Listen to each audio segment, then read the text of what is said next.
Welcome to Model Horse Tack School. My name is Carrie, and today we're working on the trick riding saddle, rigging, and stirrups, or stirrups and rigging. Here's all the pieces for the stirrups. First thing I'm going to do is on the fenders, I'm putting on a buckle. You don't have to do on a buckle. If you don't have them, you can just glue the tabs down, cut off the excess. I like having the ability to lengthen, slightly shorten the fenders if needed. It's just, I don't know, preference. It does make it a little bit bulky, so again, optional to have the buckles, but I like to have them. All right, just a quick glue there, fold it over, put those aside. Now on the stirrups, one set is going to have holes, and one set is not. You want to put a needle through the back side. I'm just opening up and trying to find the one with the holes. I'm just going to open up the holes so that I can get the needle through from the back side. Now this is the hidden pin method. You have another method you can use it. I'm going to put a small strip of aluminum in here. This will help that to hold its shape.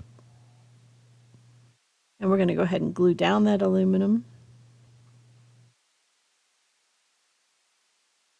And if you didn't know, I've shown this so many times in so many videos. Every Western saddle has stirrups, and so you can check all of those videos out if you want. But I've shown this many, many times. There we go. I think I should do a video of just different types of stirrups. So here's these clothespins, baby clothespins, putting those on to hold it together. I am not gluing down the end, so that very end, about the last 1/4 inch, is not glued down. Okay, so now we're going to do the second one. It's a strip. It's about 1/8 of an inch thick, whatever thickness you can cut off of an aluminum can.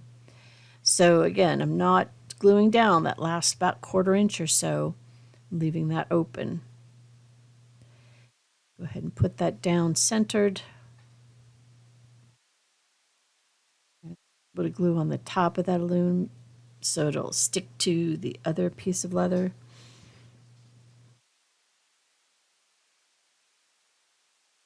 This one's misbehaving. All right. And then, again, we're going to clamp it down. Now, this has to dry. You can't shape these stirrups if the glue is wet. It'll come apart or it'll buckle funny. So we're leaving that end open, and I'm putting those aside to dry. Don't hurt yourself on the pins that are pointing straight up. That's no fun. Okay, we're going to take these separators, and I'm just going to glue the top. And we'll go ahead and clamp that. So there's a hole in the middle for the pin. And this makes it so that your stirrups are the same distance at the very top where the stirrup fender goes in. I added those because I couldn't, other patterns didn't have it, and so I liked adding that piece. These are the keepers. You can just use leather lace for your keepers. I like to have a little bit of shape, so that's what you have here. And I'm going to go ahead and glue them. You could use a buckle if you wanted. It adds extra bulk.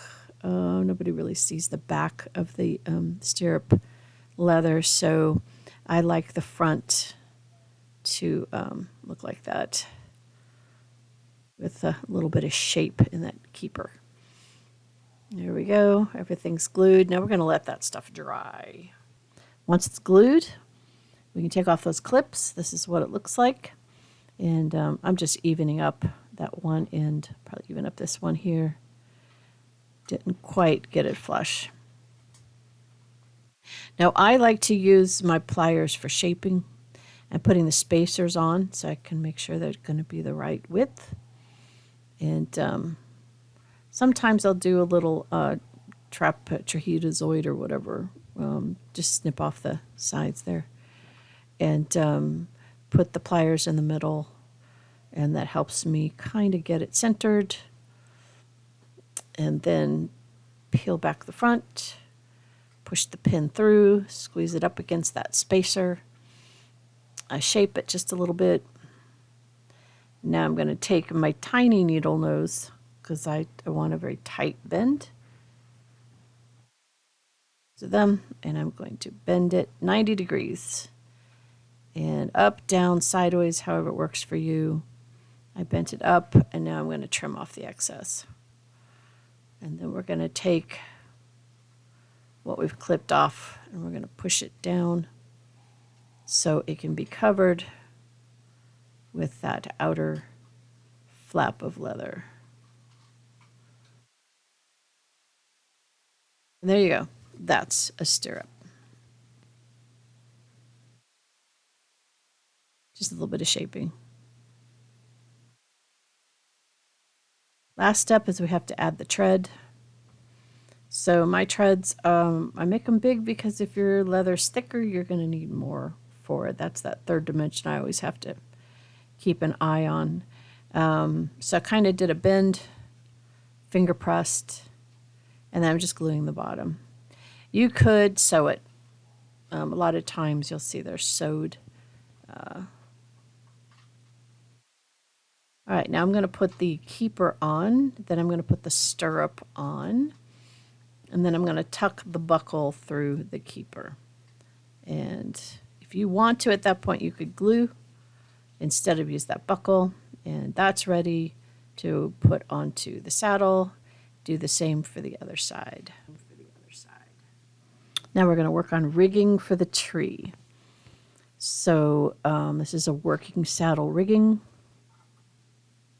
And I'm taking, these are 8mm jump rings. You can make them into Ds if you don't want to do jump rings. And you fold over it and match. So I put it on there, fold it over, matched the shape. And then same thing for the other side. A lot of stuff in the saddle is symmetry. So you do one side, you're going to do the same on the other side. And there you go. Glue that down. Going to let that set up a little bit, and then I'm going to do the rear rigging. It's just a strap. I used to get fancy, but it's just a strap. It needs to be skived. It's a little bit too thick. So off camera, I'm skiving it so the fold over won't be so thick. It's not a lot, but just enough that, yeah, that folds down better.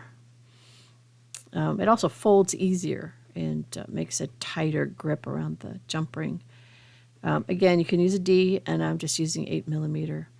Now, we'll get to how I did that rear jockey, but I was using the rear jockey to determine where I want those jump rings to show up, and I just skived. Again, I should have done that before, so I've got everything on screen. You can use a 9, a 10. My 8s are stronger than my 9s and 10s. The wire, it's annoying. I've got to find some better ones. So I'm using 8s here. And then just double checking with the jockey that it's coming out at the right place. All right, so now we can fold that in half. That's the rear rigging strap. And that'll give me center. And then I want it underneath the seat. Centered underneath the seat. And then just checking the rigging there.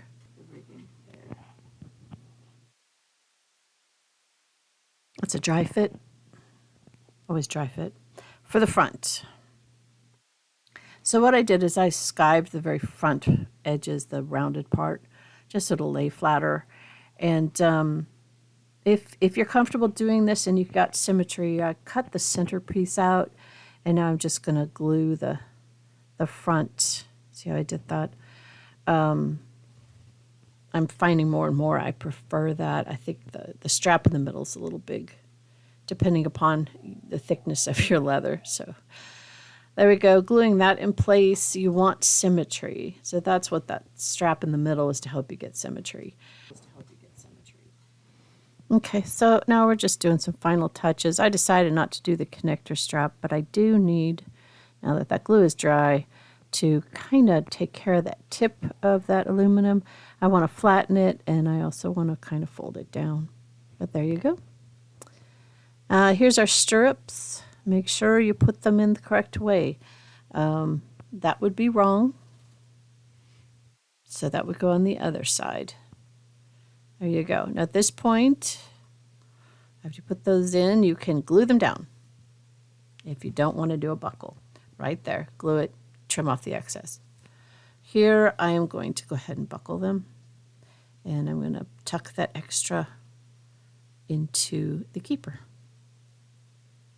And that gives you kind of an amazing realistic bulk around there.